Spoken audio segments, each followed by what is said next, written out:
Lubos po akong nagagalak na muling maparito sa lalawigan ng Cavite para sa isang na namang halagang proyektong pabahay ng ating pamahalaan.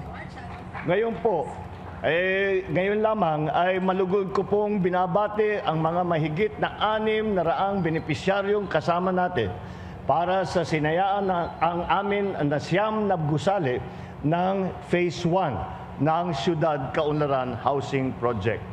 Ang Syudad Kaunlaran Phase 1 ay binubuo ng siyam na low-rise na building, kagaya nitong nakikita natin natapos na may 5 palapag.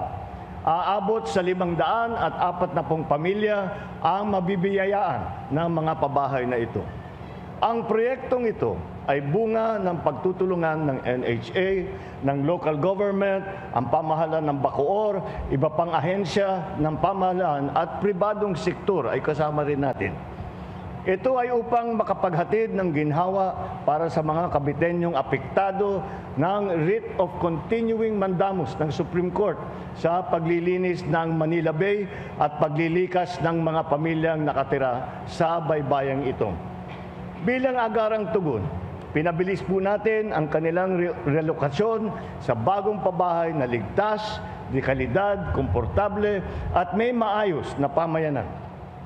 Sa katunayan po, tayo ay nagsagawa rin tayo kanina ng groundbreaking para naman doon sa susunod na itatayo na 2 pang gusaling itatayo ng Phase 2 sa Syudad Kaunlaran. Dagdag ng 120 pamilya ang makikinabang dito. Hinihikayat ko po ang ating mga benepisyaryo na pagtibayin ang pakikipagtulungan sa ating pamahalaan upang mapanatili ang kaayusan at kasaganahan sa komunidad ng ating binubuo. Nitong 2023, umabot sa mahigit na 80,000 pabahay ang naitayo ng NHA sa buong bansa. Sa kasalukuyan, ang NHA ay patuloy na nagsisikap na makapaghandog ng pabahay sa mga mas maraming Pilipino pa na nangangailangan ng kanilang titirahan. Isama pa rin natin ang mahigit 700 milyong piso na ipamahagi sa pamamagitan ng Emergency Housing Assistance Program sa may 150,000 pamilya na naapektuhan ng kalamidad tulad ng sunog, ng baha, lindol at bagyo. Hangarin po ng inyong pamahalaan na panatilihing may sapat na pondo upang mapunan ang pangangailangang pabahay ng nakakarami. Tuloy-tuloy po ang NHA sa pagbuo at pagtutupad ng programang pabahay para sa pamilyang Pilipino. Sa tulong at pakikipag-ugnayan ng DHSUD sa pamumuna ni Secretary Jerry Acusar, ay ito'y tuloy-tuloy at hindi namin titigilan.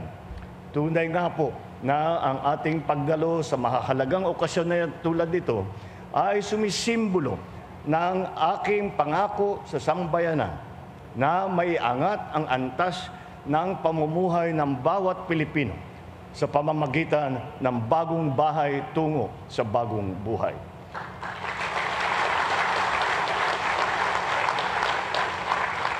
Itong Syudad Kaunlaran ay puno ng bagong pag-asa. Hindi lamang para sa mga benepisyaryo, ngunit para sa lahat ng makakakita ng tagumpay ng proyektong ito.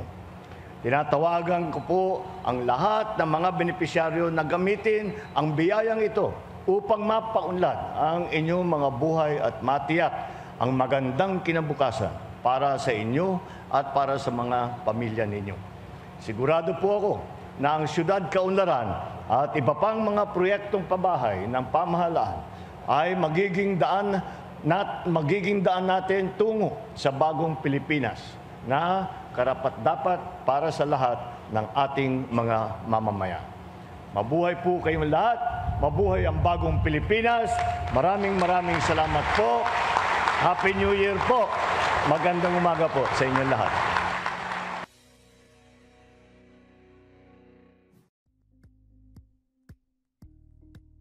Thank you for watching Politico TV. Please like and subscribe to our channel for more videos.